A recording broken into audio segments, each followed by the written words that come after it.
شیخ Saadi فرماتے ہیں میں رود بار کے جنگلوں میں کھڑا تھا تو ایک آدمی چیتے کے اوپر سوار تھا، ہاتھ میں سانپ کا کوڑا پکڑا ہوا تھا۔ تو میرے قریب آ کے اس نے بریک لگائی نہ جب تو میں ٹھٹر گیا، ڈر گیا۔ تو وہ مسکرا کے کہنے لگے وہ صاحب جو چیتے پہ سوار تھے، سعدی ڈر گئے ہو؟ تو میں نے کہا بات ہی ڈرنے کی ہے، چیتے پہ تم سوار ہو، ہاتھ میں سانپ کا کوڑا پکڑا ہے۔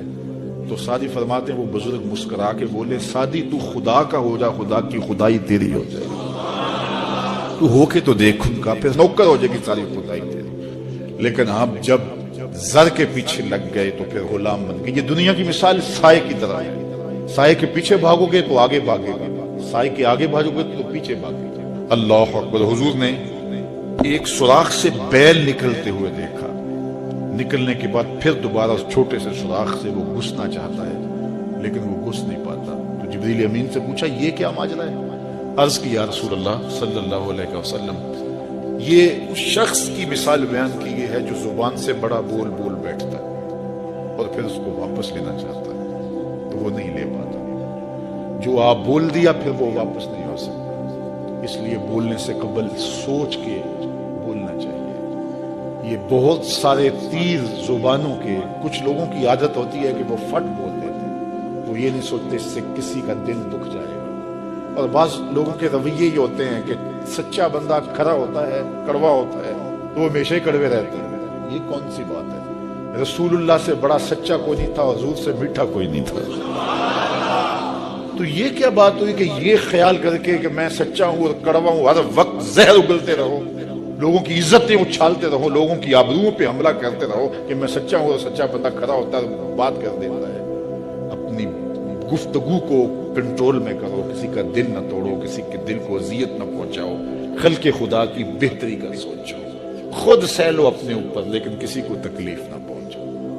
اللہ کے محبوب علیہ الصلوۃ والسلام جب ناراض ہوتے تھے تو اللہ کے محبوب علیہ السلام کے چہرے سے صحابہ پہچانتے تھے کہ حضور سے کوشش حضور کی ہوتی کہ کچھ نہ کہا جائے، اور اگر حضور علیہ السلام کچھ کہنا چاہتے تو پھر آقا کریم علیہ السلام اجتماعی طور پہ کہتے ہیں کہ بعض لوگوں کا یہ خیال ہے ایسا نہیں ہے ایسا ہے، تاکہ اس کو دیکھو کئی لوگ بھرے مجمع میں ایک شخص کو ٹارگٹ کرتے ہیں، ایسا کرنے سے اس کی عزت ہی باقی رہے گا۔ اللہ کے محبوب ایسا نہیں کرتے تھے، جب کسی کو کہنا ہوتا تو بھرے مجمع میں حضور کہنے کی بجائے حضور ایک ویسے بات کرتے ہیں کہ بعض لوگ ایسے کرتے ہیں، بعض ایسے کرتے ہیں، ایسے نہیں کرنا چاہیے، اور جس کا ماجرا ہوتا ہے وہ سمجھ جاتا ہے۔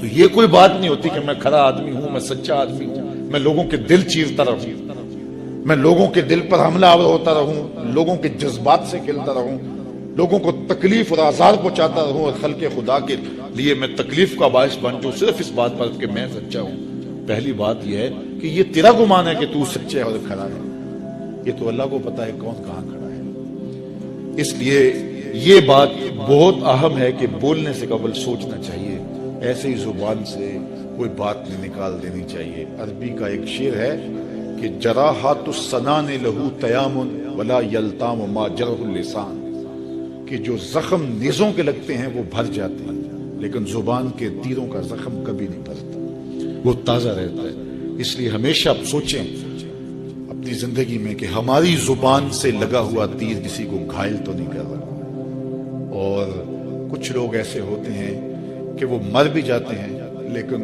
ان کی زبان سے نکلے ہوئے تیروں کی زہر افشانی ختم نہیں ہوتی، اور کچھ لوگ ایسے ہوتے ہیں ان سے اختلاف بھی ہوتا ہے لیکن اس کے باوجود کوئی ایسا جملہ نہیں ہوتا ہماری جانب ان کی طرف سے آیا ہوا جو ہمیں تکلیف دے۔ اختلاف اپنی جگہ ہوتا ہے لیکن جب وہ خیال میں آتے ہیں، جب وہ تصور میں آتے ہیں تو نفرت کے شرارے نہیں پھوٹتے، محبت ہی پھوٹتی ہے۔ اس لیے ایسے بن جاؤ کہ لوگ تمہیں سوچیں، تمہارا خیال کسی کو آئے تو ساتھ پیار کی خوشبو آنے لگ جائے، نفرت کے شرارے نہ پھوٹیں کہ کوئی تمہارا خیال کرے تو اس کو تمہاری زبان کے برستے ہوئے تیر آنے لگ جائیں، تمہاری نفرت انگیز باتیں ان کو ستانے لگ جائیں، اور وہ تمہارے خیال سے، تمہاری گمان سے، تمہارے تصور سے وحشت کھانے لگ جائیں۔ نہیں، خوبصورت زندگی گزارو، اپنی زبان کو کنٹرول میں کرو، اپنی زبان کو قابو میں